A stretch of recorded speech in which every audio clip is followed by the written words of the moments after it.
estamos en Vida Ciudad de México y daremos un paseo por los estudios Churubusco. Adelante. La creciente industria cinematográfica de los años 40 en México demandaba la construcción de más estudios, pues los existentes resultaban insuficientes. En 1943 surge el proyecto de crear los estudios Churubusco, mismos que estarían a la altura de los mejores estudios en Hollywood. Los primeros inversionistas fueron Howard Randall y Harry Wright.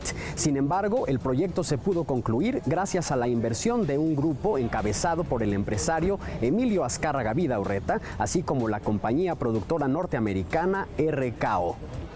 El área total del terreno comprado equivalía a 18 hectáreas. Los estudios permitirían a México tener un medio para darse abasto en la producción cinematográfica y a los inversionistas norteamericanos la posibilidad de producir películas pese a la falta de recursos que la Segunda Guerra Mundial generó en Estados Unidos. Para el 15 de diciembre de 1944, cuando la obra aún no estaba concluida, se hace la primera filmación en los estudios. Se trató de la película estadounidense La Canción de México, Song of Mexico. Una vez concluidos, comenzaron a funcionar en septiembre de 1945 con el rodaje de la película La Morena de mi Copla, a la que siguieron películas de todos calibres y géneros.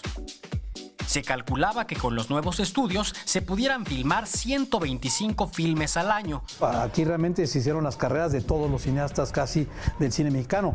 La época de oro, bueno, ya venían muchos, ya eran creciditos, pues, pero a final de cuentas muchas generaciones se crearon dentro de Estudio Churubusco. O sea, si uno habla de la generación de los grandes maestros de ahora como Felipe Casals o Jorge Pons o Arturo Ripstein, se crean en Estudio Churubusco. O sea, grandes películas, pues, había estos sets maravillosos como tenemos aquí, que eran diseñados por el maestro Fontanals, por ejemplo, que hace el set para el Castillo de la Pureza, y ese set se queda durante años y es reutilizado permanentemente por muchas películas a lo largo de muchos años.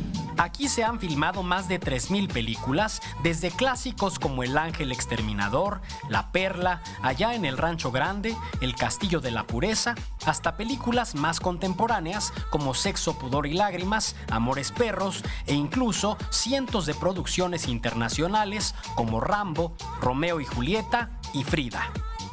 Estos estudios han sido parte de la historia mundial del cine, siguen siendo los más importantes de Latinoamérica y además cuentan con una infraestructura que se ha ido actualizando con el tiempo, tanto en tecnología como en logística. Aun cuando sufrieron una reducción importante en su espacio físico que los obligó a la remodelación de su infraestructura, no es posible concebir la historia del cine nacional sin estos estudios, que por cierto abren sus puertas por primera vez al público con una exposición que conoceremos en la segunda parte de esta cápsula. Son los estudios Churubusco y forman parte de la vida de la Ciudad de México.